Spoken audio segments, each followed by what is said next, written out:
What's good, YouTube? It's your boy, Blue Blood Sports TV, back at y'all with another one.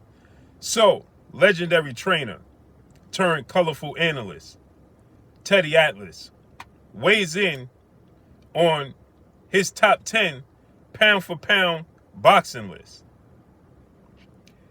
And immediately, Teddy Atlas explains that former 3-division world champion, former unified lightweight world champion, superstar boxer, Vasily Lomachenko, is still light years heading above and better than newly crowned unified undefeated lightweight world champion superstar boxer Teofimo Lopez.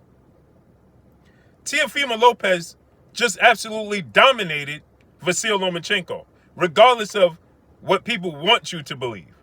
The first 7 rounds, Teofimo Lopez won the first 7 rounds handedly. Now, round 7, you could say, you think you won a 50-50 round. Rounds 1 through 6, clearly, Teofimo Lopez won those rounds. Round 7, I gave it to Teofimo Lopez as well. At least 8 rounds to 5 for Teofimo Lopez. 8 rounds to 4 for Teofimo Lopez. 7 rounds to 5 at worst for Teofimo Lopez. The most Vasily Lomachenko could have done in this fight after round 7 was muster up a draw. But Teddy Atlas, being a historian in the sport of boxing, being a student of the sport of boxing, being an uncle, a grandfather in the sport of boxing, with the knowledge deep as Teddy Atlas, he says that Teofimo Lopez is still not better than Vasily Lomachenko after Teofimo Lopez dominated Vasily Lomachenko. How could you say such when you see and witness them in the ring? There's something to measure them by because they fought now. There's something to compare them by because they fought now. This is not mythical. This is not your mythical pound for pound list. Your pound for pound list is mythical and it's opinionated. But for the most part, there's a few guys that's widely considered and widely agreed upon to be the best at 1, 2, and 3. Now, those in that order may change. But normally, 9 times out of 10, everybody agreed that these are the top 3. Right? Now, your order is still your opinion. And every now and then, you'll get a Floyd Mayweather where there's not even an opinion who is number 1. Right?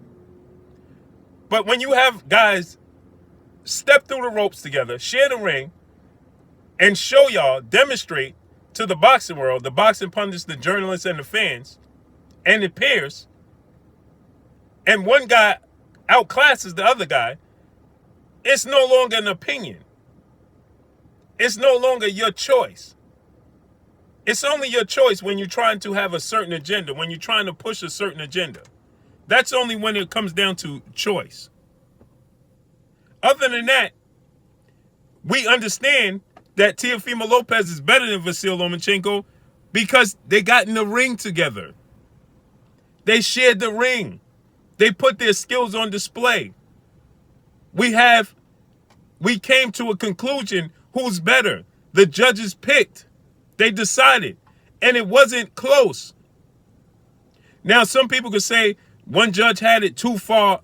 Regardless, Teofimo Lopez won unanimously.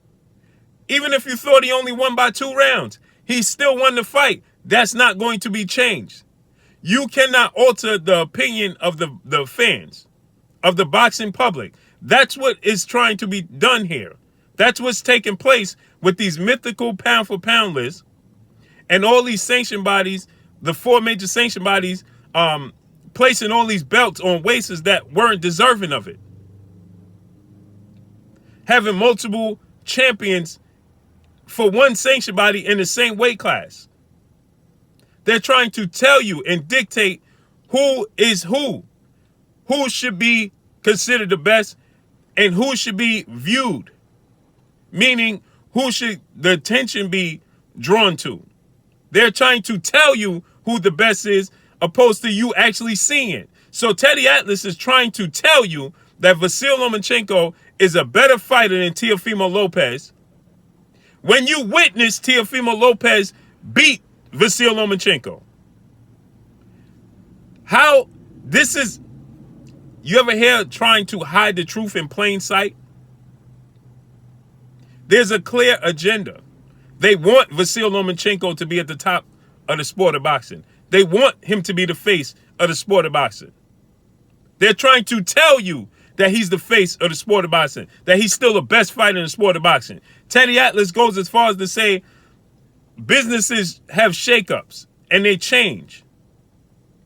Here goes my change. So he changed it. He has Monster Inoue ahead of Teofimo Lopez, who beat Vasily Lomachenko, and he has Vasily Lomachenko at number 3 and number 4. And Teofimo Lopez, get this, not even top 5. Not even top 5. It's amazing, isn't it? They will try to tell you this is what's wrong with the sport of boxing. Because at the end of the day, the sport we love is an underlying sport. It's all about revenue. Regardless of what you see it with your own 2 eyes. You saw Teofimo Lopez beat Vasily Lomachenko, and yet he's still trying, somebody as knowledgeable as Teddy Atlas, somebody as historic and as much as a historian as Teddy Atlas, is going to tell you that a guy you saw get beat by another guy is still better than that guy. How could he possibly be better than him when he lost to him? And he didn't lose in controversy. He got dominated. He was forced to not even be active in the first 7 rounds. He didn't throw double-digit punches till the 8th round because of what Teofimo Lopez brought to the table.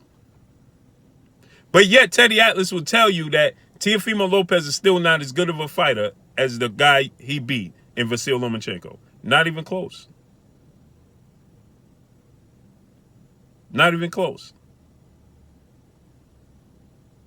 So he dropped Lomachenko from number 1 to number 4. But didn't move Teofimo. He's just happy. He's just telling the boxing world, the boxing fans and the pundits, that Teofimo Lopez should simply just be happy that he's in the top 10. Isn't that amazing? So Teofimo Lopez just beat his number 1 pound-for-pound fighter, yet he can't crack the top 5, but the guy that lost is still in the top 5. There's something wrong with that picture, isn't it? Imagine this. Imagine this. Because I want to give you some examples. Imagine the Lakers winning the NBA Finals right now against the Miami Heat, but everybody says, well, the Miami Heat is still a better team. Imagine in the Super Bowl, my dear 49ers lost to the Kansas City Chiefs, but I say, well, still at the end of the day, the 49ers deserve the trophy because they're still a better team. Right? Imagine in Major League Baseball, in the World Series, you have the Houston Astros defeating the Tampa Bay Rays, or the Houston Astros defeating, the Tampa Bay Rays or the Yankees, but yet we still say, well, the better team is the team that lost, so they deserve the trophy. Imagine that. Imagine you giving the Super Bowl trophy to the 49ers after the Chiefs beat them and say, well, they still the better team. You see how ridiculous that sounds? You see how ridiculous that comes off when you put it in that perspective? Only in the sport of boxing can they try to twist the narrative to sound reasonable. When you look at the pound-for-pound rankings and the way he put it, it'll seem reasonable because this is a sport of boxing. Only in the sport of boxing, this would even come off as being any bit of legit or reasonable. But it don't sound reasonable, right? If the Lakers beat the Miami Heat, it sounds ridiculous to give the Miami Heat the trophy and say, well, they're still a better team, doesn't it? Because putting Vasily Lomachenko ahead of him in a pound-for-pound list essentially is giving him an accolade, a trophy for his accomplishments. So imagine that. Imagine you giving the Miami Heat the trophy as well and saying that, well, they are the better team. They just had a bad series. Imagine that. Imagine giving the Super Bowl trophy to the 49ers and say, well, they were the better team. They just had a bad game. You see how ridiculous that sounds when you put it in those terms? Imagine that. Imagine putting a guy ahead of three guys, two unified champions, one undefeated. You have Errol Spence, who defeated multiple champions. He's beaten Lamont Peterson. He's beaten Kell Brook. He's beaten Sean Porter. He's beaten Mikey Garcia. He's beaten Chris Algieri. At least 5 world champions he's beaten. He's undefeated and he's unified. But you have a guy that has only 16 fights total, and 2 of those losses, 2 being a journeyman with 12 losses and 2 draws on his resume. The other guy being a 23-year-old kid with only 15 fights and only 1 major fight in his career before he beat Lomachenko. But you have that guy with 16 fights total, and 2 of those fights being losses, 1 to a journeyman, 1 to a kid, a prospect, right? A contender, a one-time world champion who just became a world champion. So he's 1 fight removed from being a contender. He has 2 losses to these guys. You put him ahead of a unified world champion who's undefeated. Imagine that. Imagine you putting him ahead of a guy that arguably shouldn't even have a loss on his resume, but has 1 loss on his resume that he avenged. So Lomachenko has 2 losses on his resume that he hasn't avenged either. Jermell Charlo has 1 loss on his resume that he avenged. He's unified now, holds all the belts except for 1. He's 1 fight removed from truly being legit undisputed, but you have the guy with 16 fights ahead of him. With 16 fights, 2 losses. So Errol Spence is behind Vasily Lomachenko. 16 fights, 2 losses.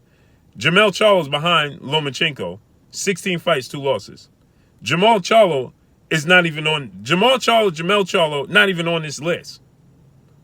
And they're behind the guy with 16 fights and 2 losses.